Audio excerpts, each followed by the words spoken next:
Hi, I'm Jarrett Fuller. Welcome to Scratching the Surface. When we talk about graphic design that, quote, breaks the rules, what do we think of? Often the work we imagine would be considered experimental or postmodern or hard to understand, or maybe we just think that it's bad or wrong. In many ways, when we talk about the rules of graphic design and how we do and do not break them, we return to these binaries of classic and experimental or modern and postmodern. And this is why the work of the London-based graphic designer Fraser Muggeridge for the last 20 years has been so interesting to me. Fraser runs a studio in London called Fraser Muggeridge Studios, and his work purposefully and sometimes obviously breaks the rules of what we call good graphic design, yet it does not feel experimental or postmodern at all. It's also not classic or modern or Swiss. It's somehow all of those things and none of those things. He'll purposefully mix up printing techniques or mix and match typefaces, sometimes within a single line of text. These interventions can be subtle, but they give a depth to the work, whether that's a book or a poster or a website, that feels fresh in a world where so much visual design looks the same. Fraser recently codified and articulated his process in a PhD he recently finished at RMIT in Melbourne called Knowing Wrongness, Innovation in Graphic Design Through Combinations of Traditional Mastery and Deliberately Unconventional Techniques. And this PhD, to me, speaks to so many of the areas of importance in contemporary graphic design and also runs through all of Fraser's work, whether that's the process-driven work he's doing in the studio to the Typography Summer School, the week-long typography program he founded in 2010, to his other teaching and curatorial activities. And it's here that we begin this conversation. We talk about what knowing wrongness means and how he arrived at this approach. This leads to a conversation about process, about mock-ups, about design thinking, and about the cultural value of design. We close the conversation talking about teaching and the role of teaching in his work and the ideas behind the Typography Summer School. If you'd rather read the interview, a transcript for this episode, as with all of our episodes, is available to our Patreon supporters. Scratching the Surface is made possible because of listeners like you who help support the show each month. Supporters get bonus interviews, an exclusive monthly newsletter, and other additional content each month. Students can support the show for just $3 a month, and we offer additional tiers at $5 and $10 a month. You can head over to patreon.com/surfacepodcast to sign up and get immediate access. Thank you for listening, and here is my conversation with Fraser Muggeridge.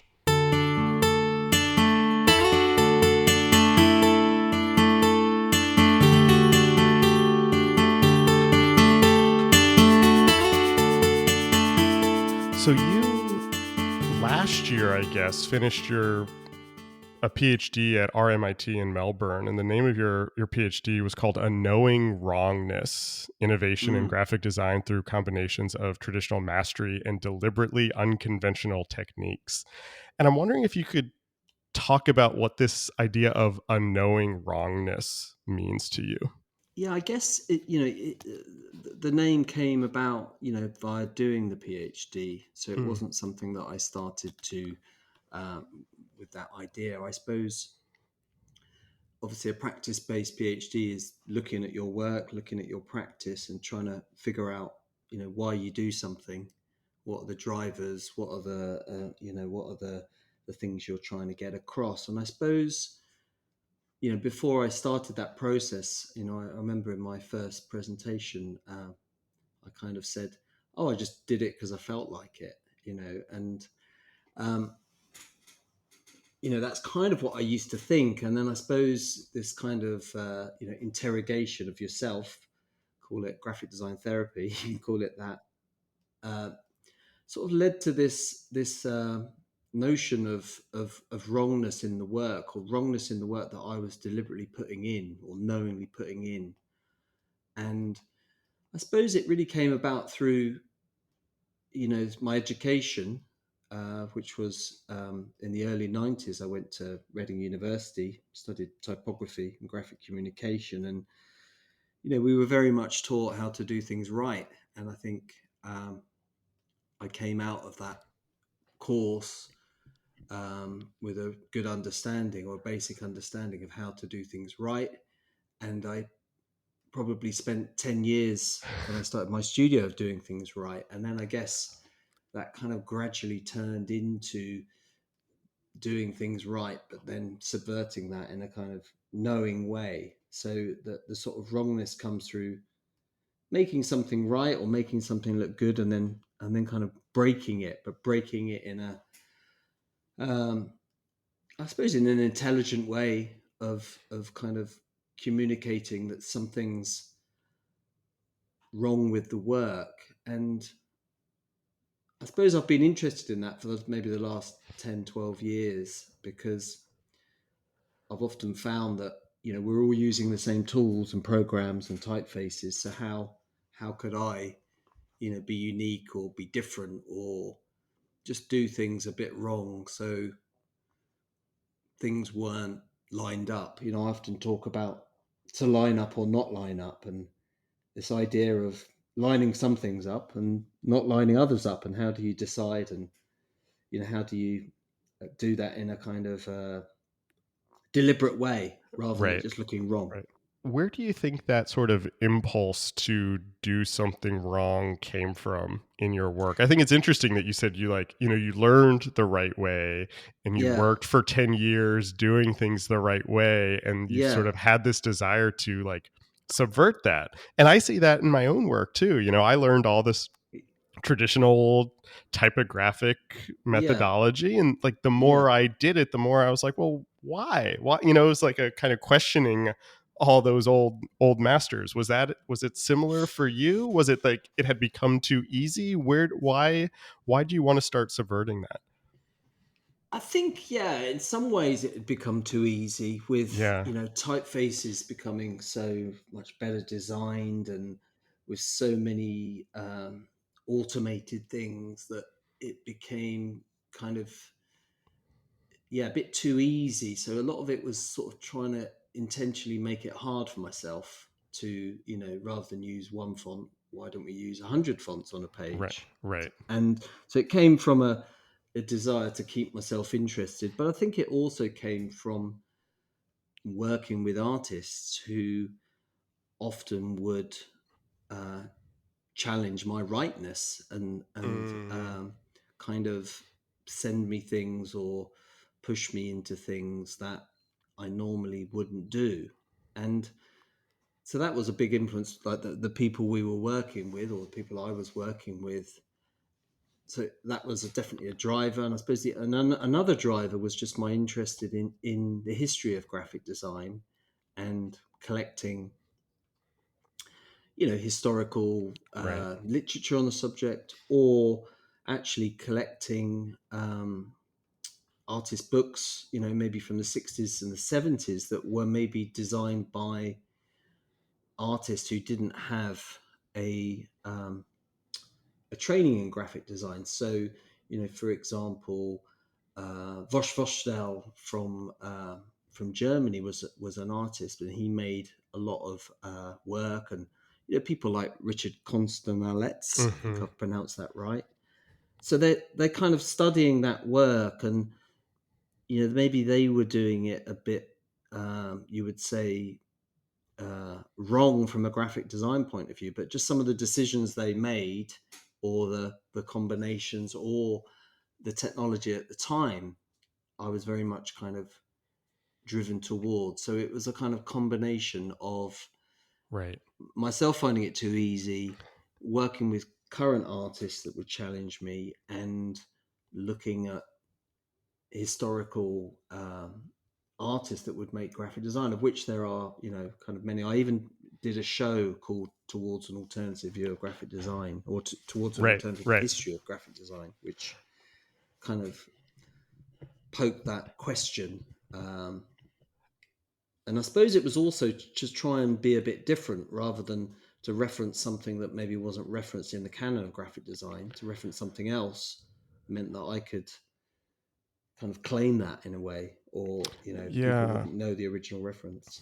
I mean, it's what's interesting to me, and I'm going to be a little bit reductive in what I'm about to say, Mm. but hopefully I can sort of extrapolate on it a little bit is often when people talk about learning the rules, learning the Mm, right way to do something and then breaking it, that sort of devolves into this sort of like 90s debate about like modernism and postmodernism. There's yeah.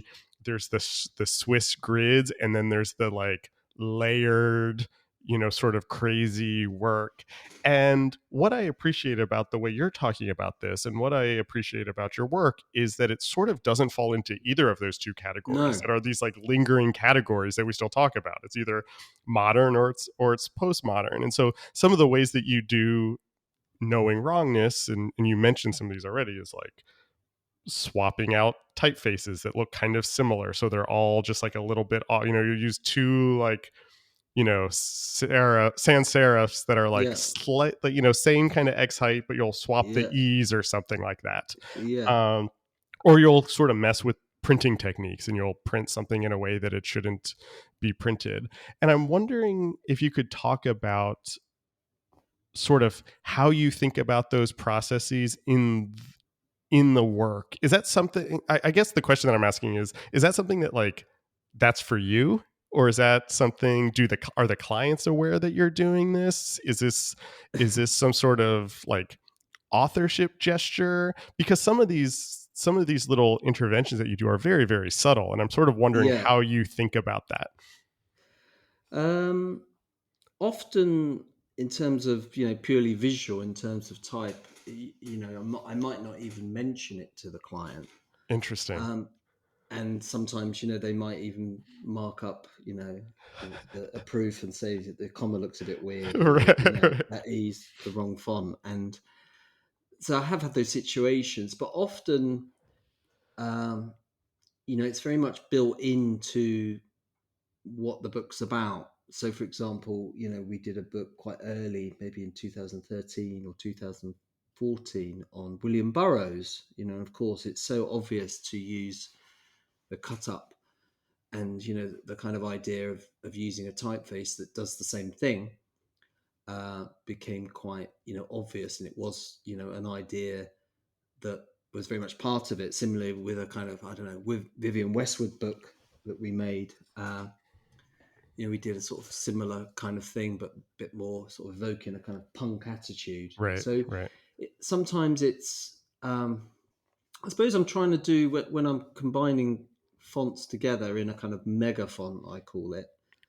Um, I'm sort of trying to evoke, in many ways, bad printing, which often happened in the letterpress era when the type wasn't set entirely flush, so you got some characters a bit bolder than Right. others. Um, so I was often trying to kind of evoke that kind of feeling. Um, and in terms of print production, when you talk about printing things wrong or combining different techniques, I really believe in the power of knowing what printing is. I've spent a long time Right. going to printers, really understanding um, the process of printing, what it is, how something's imposed on a sheet, how could you use imposition as a kind of Hmm. creative thing, partly due to economy, to reuse the insides as a cover and overprint, or um, swap things out on press, or really bring a kind of knowledge of printing and the technology in a sort of dialogue with a printer, because again, the standard of books production has increased a lot as Right. things get better, things get higher res, printing is better for color, and I'm trying to kind of interrupt that or interfere with that sometimes, to make things more economical, sometimes for visual effects, and sometimes as a kind of big kind of concept of what the project is. So there's sort of many reasons kind of why it's done. And I suppose the other reason is to increase kind of variation. Right. This idea of, printing being, or lithography being a process where every copy is identical. I'm always, interested in kind of making every copy not identical. Right. Um, Maybe you can sell it as a special edition idea, or just that people get a different version than others. So it's just this idea of bespokeness or Right. individuality in the actual printed product. That goes back to something that you said earlier that I wanted to hear you Mm. talk more about, and sort of this idea that we're all using the same tools now, and that's leading Yeah. to a sort of visual sameness, which I agree with. I've heard you before in lectures talk about this idea of like the tyranny of the template. Um, Yes.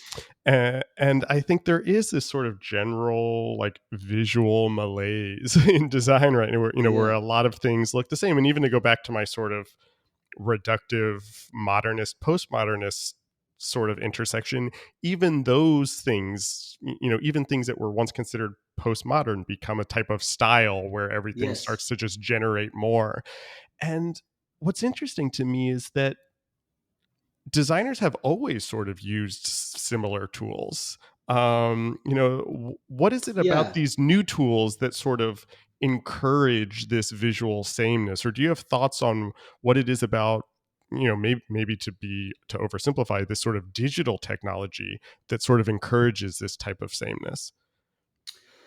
Uh, I suppose it's because firstly it's global. We could talk Mm-hmm. about Adobe's dominance of that software, and we're all using that. And um, I suppose it's also it's also the internet. It's also people looking at references Yeah. massively, and kind of, which again would have been still common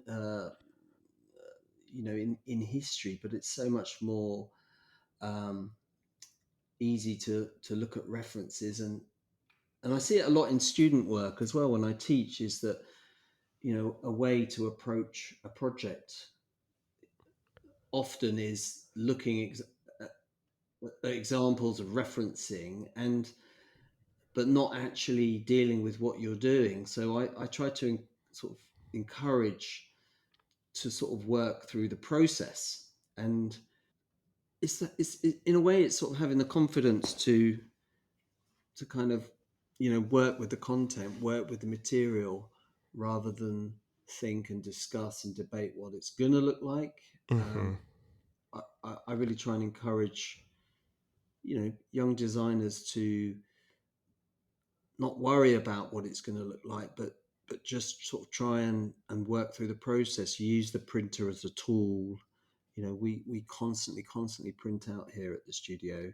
And I think a lot of reasons why people don't do it is because it's sort of committing to something. It's sort of getting Uh-huh. it out of the machine and onto paper, and that's going to get judged. Um, but really, it's about having confidence to and knowledge. I talked a little bit about knowledge before. Have the knowledge of why you're using a certain print process, or why you're using a certain font, or why you're arranging this material in a particular way, harking back to something else, or trying to evoke a feeling. And Right. I think it's about looking. It's often about seeing things. And of course, when you're young and inexperienced, you see things in a different way, um, partly through inexperience, but maybe at the time in your life. And I think after a certain amount of practice and a certain amount of jobs that you've done, you look at things in a different way.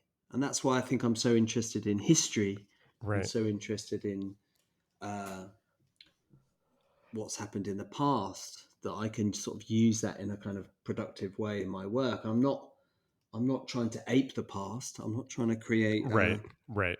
facsimiles of history or pastiches in any way. I think that's not a progressive way, but sort of using these techniques. And often, these techniques wouldn't explain to the client, or I wouldn't explain to myself. They're very much used as a way of making a decision, and that's really really difficult for a lot of designers. And really, design is about making a series of decisions, working through that rather than making one decision. It's making a series of decisions that inform the work, that create some kind of productive or production artifact. This makes me think of two other sort of semi-related, I don't know what you'd call them, maybe issues in contemporary design that I wonder if it also contributes to this sameness. And one of them is, when you were talking about your students, I started thinking about this with my students, is this sort of proliferation of mock-up culture. Yes. A couple years ago, my students, I would ask for just like a PDF of their final design, and my students just on their own started mocking them up on real books or on the Mm, street. This sort of mm, simulation of reality mm, that I can't mm. help but wonder is some sort of reaction to everything being done digitally. Um, and so this Yes. idea of you can basically produce something and show it to people all from the same screen, and you don't get that physicality anymore. And Or and it I doesn't have to be made or it doesn't actually have right, to exist. right. And you can see they all get the same mock-ups from the Mm, same websites, mm. uh too, and that sort of suggests that reality. And then the other thing that I was thinking about is this sort of the like business of design and the sort of increased awareness of design and the rise of design thinking and this and human-centered design, the sort of move from design as a type of cultural practice to a type of problem solving, um where Yeah. everything is sort of about selling something. If that sort of removed some of that kind of visual innovation in some way, do you have thoughts on that at all? Definitely on mock-ups, I tend not to do them. I do have an interesting experience. Maybe I did have an interesting experience of it once, where we were doing a poster for the Barbican in London, and the poster was in black and white. Okay. And the client, I think, I kind of knew the client would just get nervous about it. I don't know why I knew. I think it was because it was black and white. And Hmm. they sent me an email saying, we just want to see this poster mocked up on a wall with other Right, posters around it. right. Just so we can sort of judge whether we're going to approve it. And the alarm bell started ringing. Yeah. And what I did, which was, I don't know, was, I'm not sure if it was a good idea or not, but I actually printed the poster out. I tiled it, using A4 sheets. It was a Yeah. really big poster. It's like a tube poster, so it was taller than me. I stuck it together with sellotape, so a real one. I Uh-huh. took it to the underground station, and I pasted it, or I stuck it over another poster, and kind of nearly got thrown out of the tube station because the guards were like, "What's going on here?" Right. Yeah. And then I got the person that was working in our studio to go on the other platform to take a picture of it with me sitting on the bench, like Right. next to it, in a um, kind of generic normal person. And then I sent it to the client, and I was like, here's the mock-up, but it was a real photo. Right. And because I think they then approved it, I kind of think they approved it because they thought that I'd taken so much care and effort to Right. actually print it out actual size, go down, put it on the wall, take a picture. I didn't say it even had me in it. I just kind of said, "Oh, here's the image," and to me that was like a real life situation, and Hmm. it kind of justified the work in a way. Um, in terms of your other question, I think you might have to repeat it so I sort of have an opinion on it. You were talking about design thinking. Yeah, and I'm not sure if this is related or not, but No. as you were talking about, I kept thinking about this sort of over the last, I don't know, 10, 15 years, this sort of business of design has Yeah, grown, where corporations talk about being design driven. Design sort of has this power. I hesitate to use that word. It's like a buzzword for a lot of yeah, people.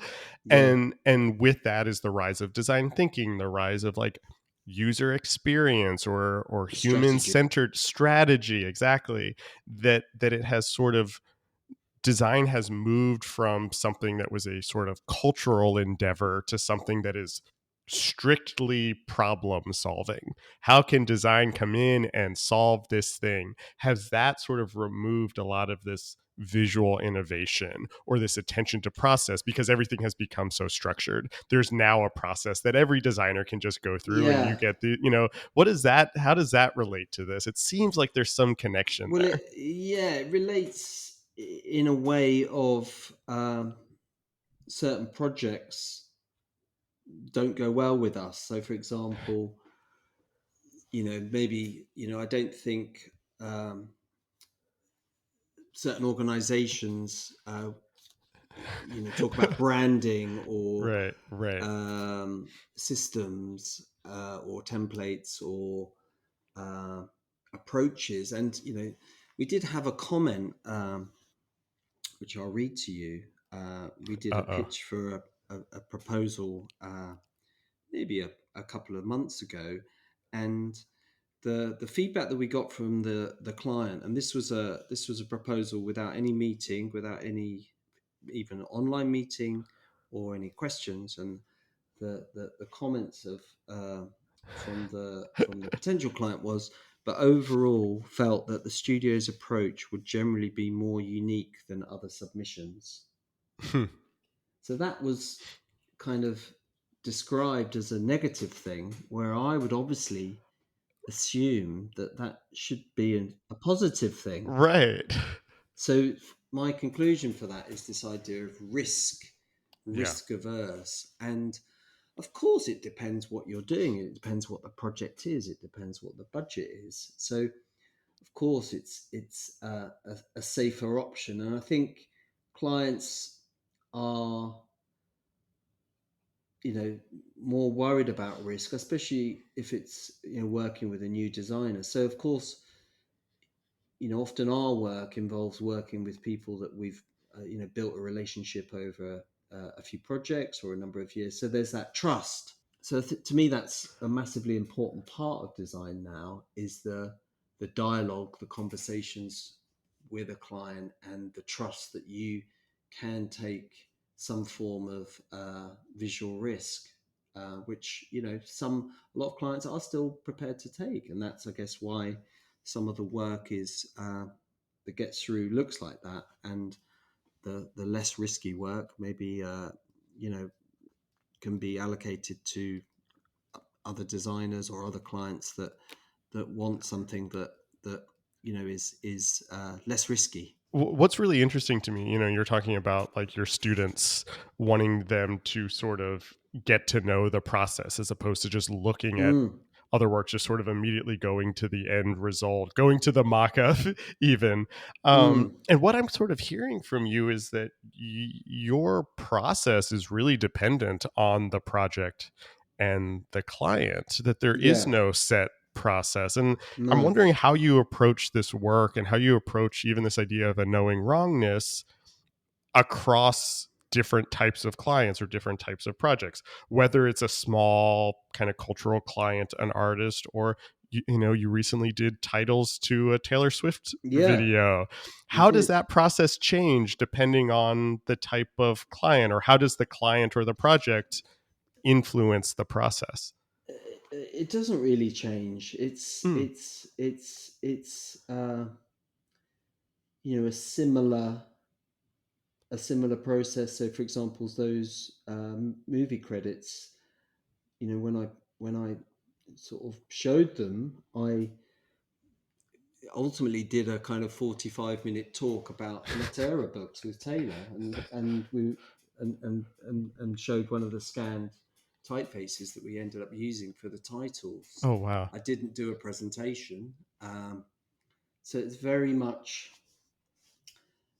personal, showing the source, and not really showing the finished thing, more like showing the ideas. And I'm Right. definitely Right. guilty of being very unprofessional in that way, and texting a screenshot of something that I've just done at 10 o'clock at night to someone, and kind of being excited by it. I suppose that's what I'm trying to do, is get that Right. excited connection, rather than a presentation that has my name on every page. I find that quite tedious, but I'm also guilty that sometimes I should be playing that game a bit more to Mm. to to win these jobs. So I'm sort of kind of professional and unprofessional in terms of how I present things, and I suppose that then filters into the work. Kind of super amateurish but then at the same time, I'm actually really super professional, and I super care about what I do, and I care about every line length, a line line ending, obsessively. So it's that kind of mix of the two that really is the process of making. And that, I suppose, one of the reasons why it's important for me to know about how something is produced is that you can then play with that. Mm-hmm. So of course, I have a big understanding of litho or screen printing, and because I've been there and I've talked to printers and I've done it myself, and I'm sort of always trying to use that. I'm trying to gain knowledge from them, or gain knowledge from myself, to then use in a creative way. To me, that's what design is. When they talk about design thinking, to me it is thinking about what's an appropriate approach, and how you can break that approach, and how you can do it you can often do that in a very visible way, in a very kind of bold visual way, or you can do that in a very invisible way, and that maybe becomes a structure for the publication or for the project. Mm-hmm. I often think, when I talk about processes, I often, if there's a brief or a project and it says, I don't know, design a logo, say for example, I very much never design a logo. I always try and just do things that are around that subject that enables me to design a logo. So Right. even if someone says to me, design a book, I don't design a book. I do a few tests or do some experiments, or draw a diagram of I call it a paper engineering diagram. Draw a diagram of the structure of a book that then gives you. I suppose what I'm trying to do is trying to often give myself constraints, because of course we're in a world where maybe there aren't any constraints anymore, Right. and Right. that's hard to make a decision. Even Right. if you're the most knowledgeable person in the world, you still have to make a decision. So I really want the process to make a decision for me. That's a knowing wrongness again. Yeah, Creating yeah, constraints, using, yeah, knowing, having that knowledge so you can break it, texting the client at 10 p.m., being unprofessional, knowingly unprofessional. That's all a type of knowing wrongness. Let me yeah, ask you this. This is maybe a really sort of dumb question, but why get a PhD? Like, why go through this sort of process to uncover these processes in your own work? And did that then change the work going forward? Do you think doing this sort of self-reflection or yes, this therapy changed you and your process? yeah. It very much became a kind of a live laboratory. Mm-hmm. So I would, say, look into the history of manipulating type, and then the results of that would be fed straight into a project, almost before I've done the research. So the research Mm, and the practice was kind of going hand in hand. So it definitely enriched my knowledge and enriched the way that I could explain it to clients. I think that was a really big help. The process of trying to work out why I did things really or the way I could articulate a problem or articulate a solution almost to myself and to my clients through the process of a PhD. And I suppose it also really, I feel that before I did the PhD, I've done dipping my toes into writing or dipping my toes into curating or putting on shows or doing events. And I suppose it kind of really, it kind of gave me a framework. I suppose most people would say the same. It kind of gave me a reason. It gave me an aim. Doing,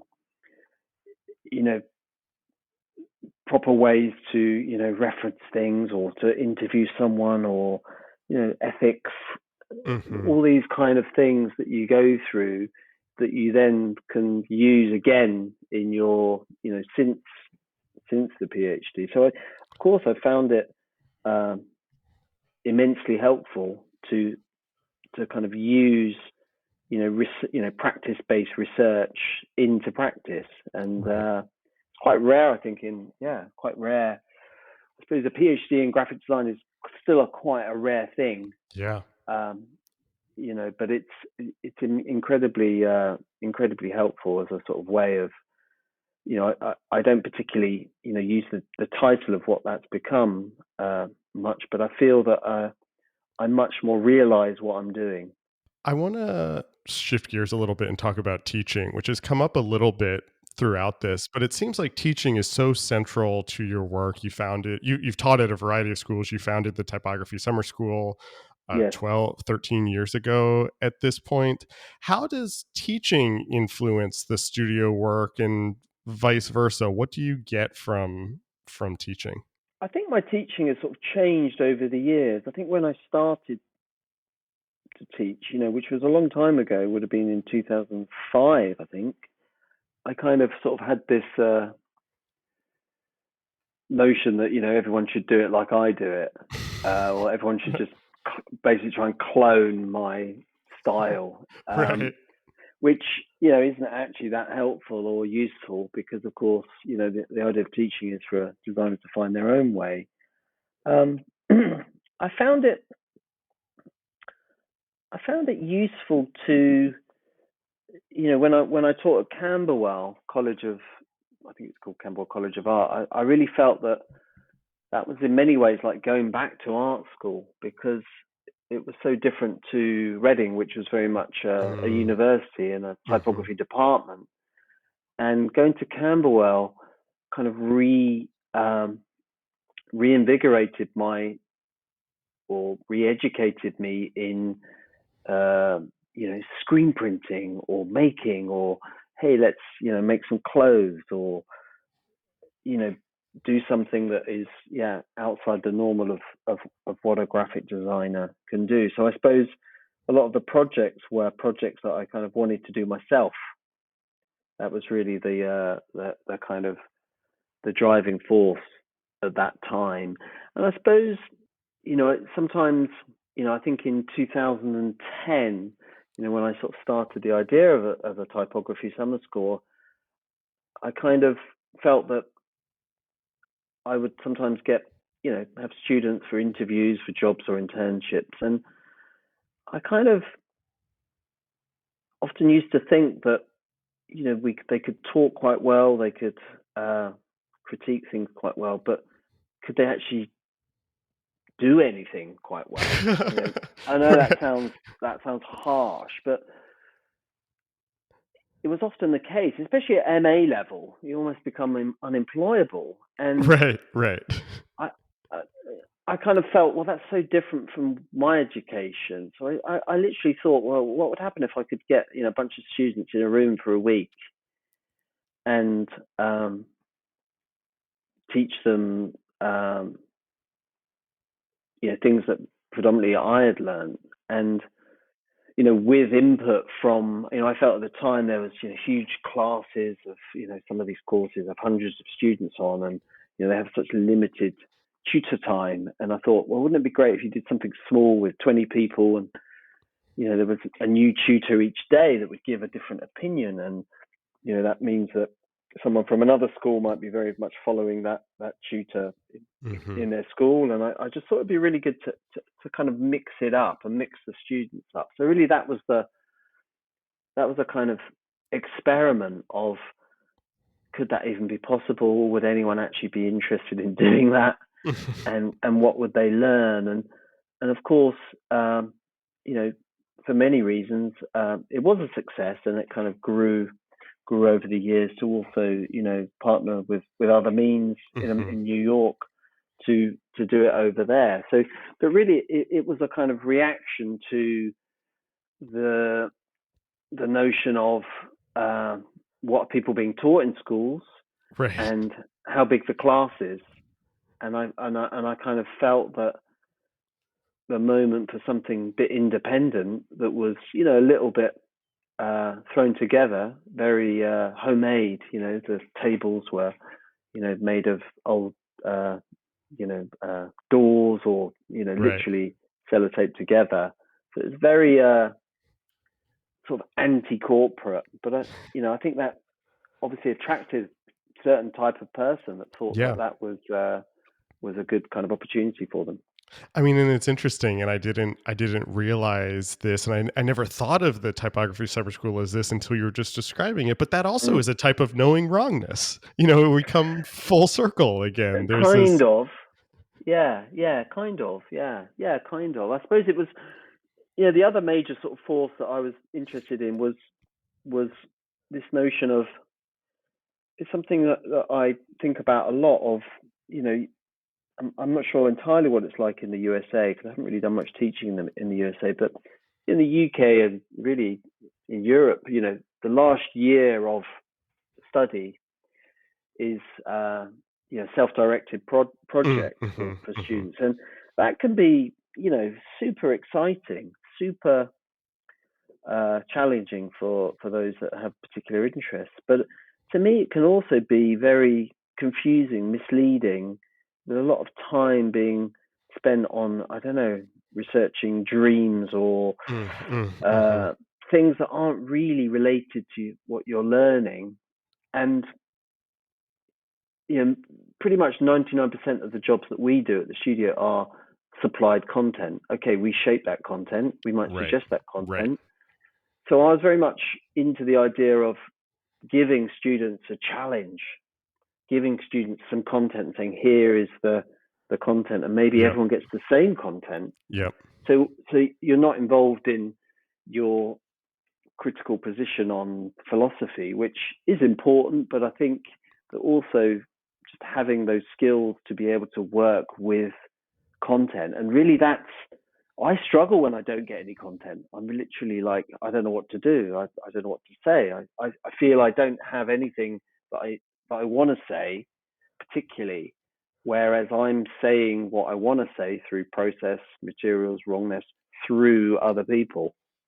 So that's a kind of big kind of key thing in the summer school, and also what I sort of try and teach now. Well, let me ask you the question that I used to end all of these. I'm curious what you're reading right now. That's a good question. Again, I probably am guilty, like many, of starting lots of books and not finishing them. But the book I'm really interested in at the moment is one written by Herbert Bayer. I think it's called Visual Communication, Painting, Sculpture, Architecture.